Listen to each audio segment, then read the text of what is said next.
There's a god who's been reduced to a greeting card, a deity so powerful that ancient philosophers feared him, kings tried to control him, and poets claimed he ruled over all other gods. Yet today, we see him as a chubby baby with a bow and arrow floating above chocolate boxes every February. His name is Eros. The Romans called him Cupid. And the story of how he went from the most terrifying force in the cosmos to a Valentine's Day mascot reveals something profound about how we've changed our entire understanding of love, power, and what it means to be human. Because here's what nobody tells you. In the oldest Greek myths, Eros wasn't born from anyone. He simply existed, emerging from the primordial chaos at the very beginning of time, right alongside the earth itself. He was there before Zeus, before the Titans, before gods even had names, and he wasn't gentle. Ancient writers described him as wild, ruthless, cruel even. They called him the loosener of limbs because when Eros struck, you lost control of your own body. Your knees buckled, your mind went blank. The most rational person became a fool, the strongest warrior became weak. Eros didn't bring people together out of kindness. He shattered them, then forced them to rebuild themselves around another person. That was his power. That was love, as the ancients knew it. And they were terrified of it. Think about that for a moment. We live in a world obsessed with love. It's the subject of our greatest songs, our most treasured films, our deepest desires. We say we want it more than anything. But the Greeks, who gave us democracy, philosophy, theater, mathematics, they didn't celebrate love the way we do. They respected it the way you respect a hurricane, because they understood something we've forgotten. Love isn't safe. It's not meant to be controlled. When you truly fall in love, you're not lifted up by gentle wings. You're thrown into chaos. And Eros was that chaos made flesh, or spirit, or whatever gods are made of. The earliest images we have of Eros show him as a young man, beautiful and athletic, with powerful wings that could carry him anywhere in an instant. He carried a bow, yes, but not the cute little toy we picture now. His arrows were weapons of disruption. Some were tipped with gold, and if one struck you, you would fall into obsessive, maddening desire. Others were tipped with lead, and they filled you with repulsion and hatred. Eros didn't care who he struck or why. He answered to no one. Even Zeus, king of the gods, was vulnerable to him. Even the wise Athena had to be careful in his presence. There are stories where Eros humiliates the mighty Apollo just for mocking his archery skills. Apollo, god of reason and light, reduced to a lovesick fool chasing a nymph who wanted nothing to do with him, all because Eros decided to teach him a lesson. This is the god we've turned into a cherub. But the transformation didn't happen by accident. It happened because we needed it to. Because as human civilization changed, so did our relationship with love. And the story of how Eros became Cupid is really the story of how we tried to domesticate the wildest force in human existence. Let's go back to ancient Greece for a moment, to a time when people genuinely believed these myths weren't just stories, but fundamental truths about how the universe worked. In this worldview, Eros represented something essential and undeniable: desire. Not just sexual desire, though that was part of it, but the cosmic force that draws things together. Why does the Earth orbit the sun? In a poetic sense, Eros. Why do rivers flow to the sea? Eros. Why do humans form bonds, build cities, create families? All Eros. He was the principle of attraction itself, woven into the fabric of existence. The philosopher Parmenides called him the first of all the gods, because without attraction, without things being drawn together, there could be no creation, no life, no universe at all, just eternal stillness. This is why they feared him, because if Eros is that fundamental, then being struck by love isn't a choice, it's fate. It's the universe asserting itself through you. And the Greeks were obsessed with fate. They told stories again and again about people trying to escape their destinies and failing. Oedipus fleeing the prophecy that he'll kill his father and marry his mother, only to fulfill it precisely because he tried to run. The concept was clear. There are forces bigger than you, and when they move, you move with them, whether you want to or not. Eros was one of those forces, maybe the most powerful one. But then something shifted. As Greek culture evolved, as philosophers like Plato started writing about love in more abstract, intellectual terms, Eros began to change. Plato wrote about something he called platonic love, a pure form of affection between souls that transcended physical desire.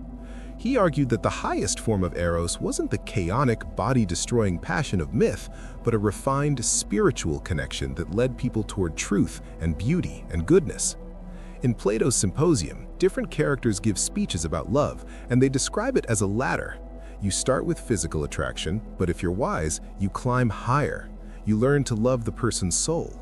Then you love beauty itself. Then wisdom, until finally you love the eternal, unchanging truth that underlies all existence. It's a beautiful idea. It's also a radical reimagining of what Eros is. Because Plato is essentially saying that wild, chaotic, knee-buckling love is the lowest rung, something to be transcended, something immature. And this is where the transformation really begins. As Greek philosophy influenced Roman culture, and as Christianity later spread across Europe, this idea that wild passion was something base, something to be controlled, became more and more dominant.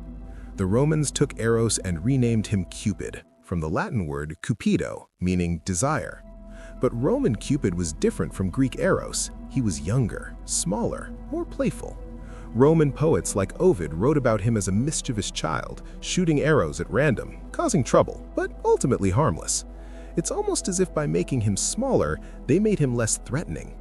And maybe they needed to, because Rome was an empire of order, law, structure.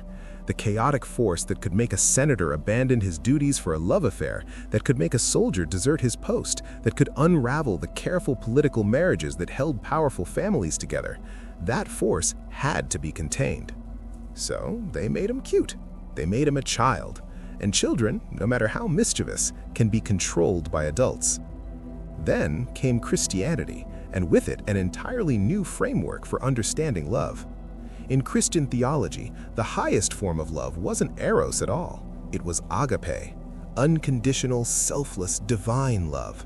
The love God has for humanity, the love Christians are called to have for one another. It's not about desire or passion or being struck by an irresistible force. It's about choice, about will, about deliberately deciding to love even when you don't feel like it, especially when you don't feel like it. This created a problem. What do you do with Eros, with desire, with passion? The early church fathers had an answer.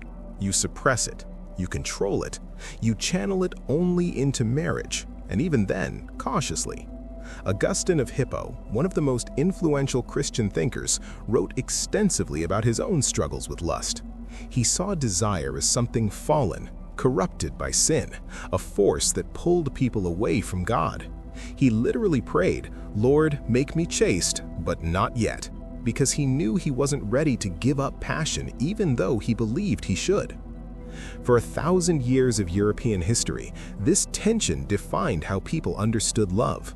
Desire was dangerous, passion was suspicious, and Eros, that ancient god of overwhelming attraction, was either forgotten or transformed into something harmless. By the Renaissance, artists were painting Cupid as a cherubic infant, barely more than a baby. He still had his bow and arrows, but now he was charming, decorative, a symbol more than a force. He appeared in paintings of Venus, his mother, as a cute accessory to her beauty. He showed up in wedding portraits, hovering sweetly above happy couples. The wildness was gone. The terror was gone. What remained was a symbol of romantic love, tame and manageable and safe. But here's the twist. Here's what makes this story so fascinating. You can domesticate a symbol, but you can't domesticate the thing it represents. Because love, real love, the kind that actually strikes people in real life, that hasn't changed at all. It's still chaotic. It's still overwhelming. It still makes rational people do irrational things. We've spent centuries trying to civilize it, control it, fit it into neat categories and socially acceptable boxes, and it keeps breaking free. Every love song about obsession, every story about forbidden romance, every person who's ever thrown away stability for someone they can't resist, they're all proving that the ancient version of Eros is still out there, still operating, still doing exactly what he's always done.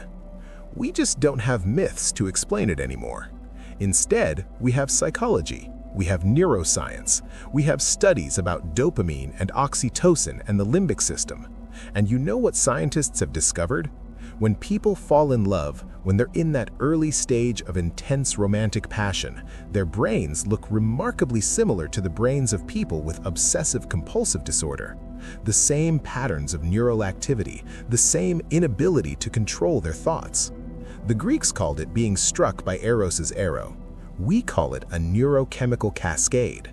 But the experience, the actual feeling of it is identical. Your knees weaken, your mind goes blank, you lose control.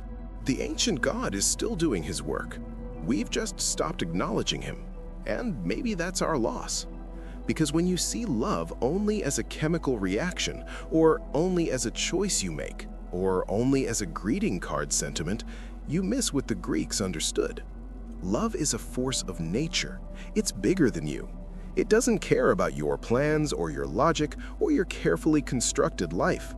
It strikes when it strikes, and when it does, you're changed. Sometimes you're healed. Sometimes you're destroyed. Often both. The myth of Eros and Psyche captures this better than almost any other story. It's one of the few myths where Eros himself falls in love, and it's illuminating because it shows that even the god of love is not immune to his own power. Psyche is a mortal woman so beautiful that people start worshiping her instead of Venus. Venus, consumed by jealousy, sends her son Eros to make Psyche fall in love with the most hideous creature on earth. But when Eros sees Psyche, he accidentally pricks himself with his own arrow and falls desperately, madly in love with her. Even gods can be struck by love, even the one who causes it. What follows is a story of tests and trials. Eros hides his identity from Psyche, visiting her only in darkness. He gives her everything except the truth of who he is.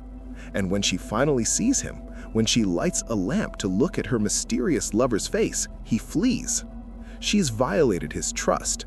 She has to win him back through a series of impossible tasks set by Venus.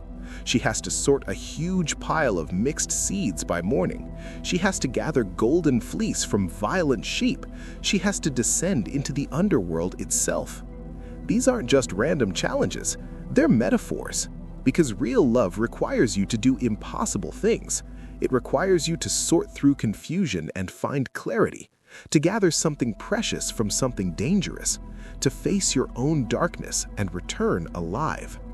The story of Eros and Psyche is really the story of what it takes to transform passion into something enduring. It's not gentle, it's not easy.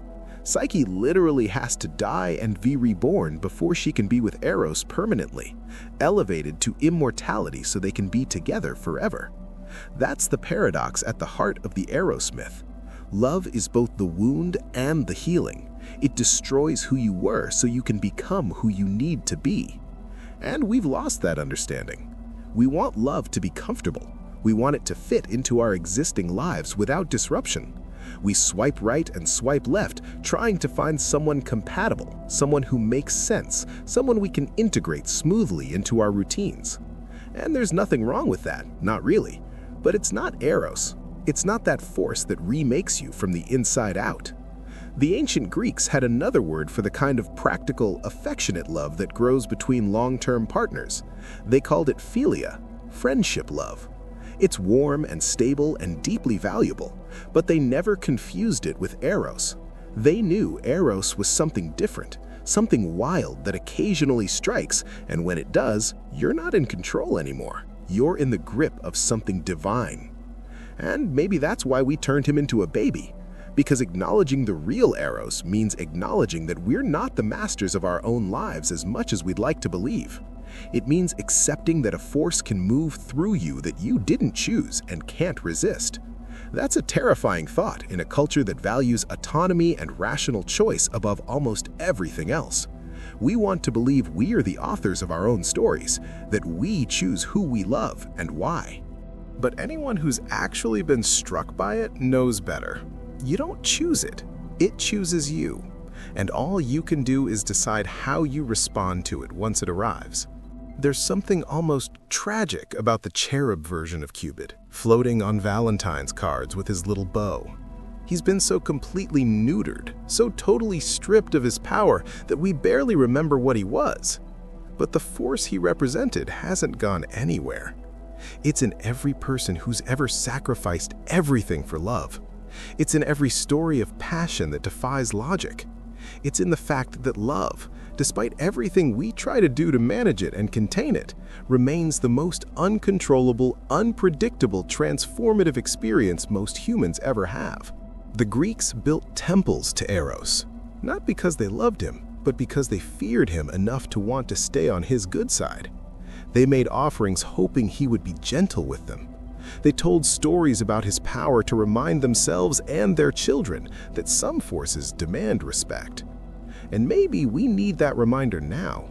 Not that we should be afraid of love, but that we should take it seriously. That when it strikes, it's not trivial. It's not just a pleasant feeling to enjoy. It's a cosmic force moving through your life, and it will change you. The chubby baby on the Valentine's card can't hurt you. But the real Eros, the one the Greeks knew, the loosener of limbs, the chaos bringer, the force that existed before the gods themselves, he's still out there, still shooting his arrows, still making fools of the wise and poets of the silent, still proving again and again that we are not as in control as we think we are. And maybe that's the gift. Maybe the real lesson of Eros is that we're not supposed to be in control all the time.